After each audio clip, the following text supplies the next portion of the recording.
the Arcane Mage coming into Shadowlands has had some changes. So this will be a slightly longer quick look than the other ones. It's still trying to maintain that position of the big mega burst spec, but that comes with a lot of issues with talent setups and all kinds of things that I think a lot more mages, especially those who've stuck with them for the past few expansions, are getting a little sick and tired of. Basically, Arcane is not something, Arcane or Fire or Frost aren't specs that seemingly have any choice in them. You kind of only can go one way with all of them. But before we get into that, what is returning? What is the unpruning? Mirror images baseline. Shimmer has been reduced, so that only has one charge now. Altered time is returning. However, according to the tooltip, it might not carry with it the buffs. So, used to be able to alter time with like 4 charges and a certain amount of mana. Then you could drain yourself and alter time back to having 4 charges and all the mana that you just spent. I'm not sure if you can do that, but we don't find out till level 58. Presence of Mind rank 2 at level 54, which we can't get yet, so we can't get that. Gives an extra charge of Arcane Blast and Arcane Power at rank 2. Level 56 adds another 5 seconds to Arcane Power. Now, that might sound awesome, but you should bear in mind, Arcane Power, for some reason, and I can't figure it out, and neither can the 2 mages who looked over this for us, as well as Finn. We've had, I mean, you've seen the footage of the amount of people comparing mage specs right now. Why? Genuinely, why? Arcane Power, usually a 1.5 minute cooldown, is now 3 minutes. Evocation remains 1.5 minutes. Not really sure what the purpose of this is at all, because now you even hold on to it a lot longer in preparing for a boss. It more than doubles the length of how long you have Arcane Power, certainly if you're going into dungeons and things like that. I mean, this was the niche of the Arcane Mage. I've had to play Arcane a lot of times. It's never been my favourite spec, but Fetid Devourer, Zool, I had to put up some impressive numbers using Arcane, and the strength of it was the ability to put in this very short window, reasonably regularly, massive amounts of burst. Now, that massive amounts of burst is still there, still exists. The highest burst we've seen so far in all of the Shadowlands has come from the Arcane Mage.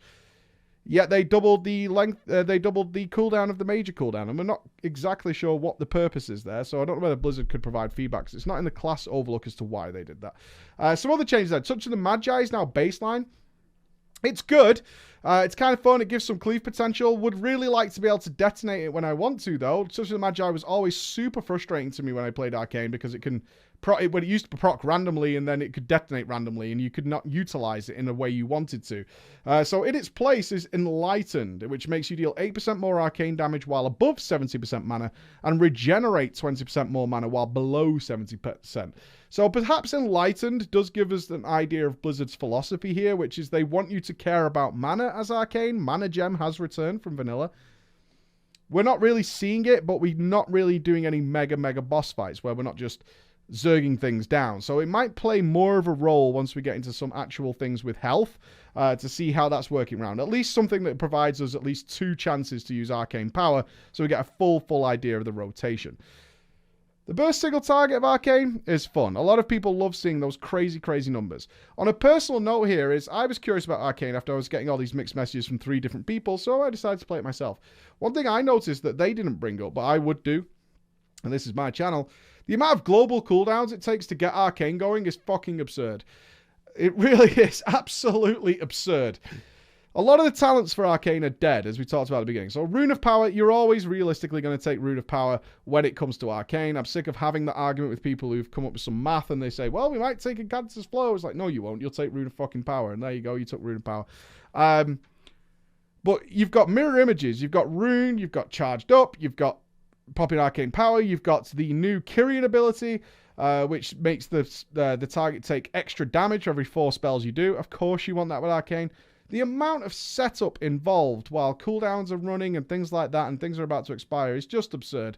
For me, they need to take I would take Arcane Power and Mirror Images off the GCD at this point. I really would. I don't think it's fun to have this amount of ramp up to get going for a spec that has this sort of like slow drawl anyway. Arcane Blast can be fast, but generally it's a reasonably slow spell compared to the amount of instant casts and stuff that Frost and Fire get. So a personal anecdote there in Arcane. Overall, I think this still needs a little work. I don't think it's found its place. I'm not sure about this Arcane Power thing.